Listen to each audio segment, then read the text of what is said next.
ঘটনাই স্বাভাবিক, আপনাকে থেকে আমি থাকলেও করতাম। কিন্তু আজকে এক মিনিট, কিন্তু আজকে আমরা আমাদের ভাইদেরকে হারিয়েছি। কেন হারিয়েছি?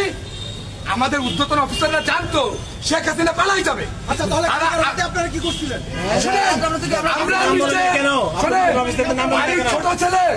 বাড়ির ছোট ছেলে কখনো মাথা উঁচু করে কথা বলতে পারে না।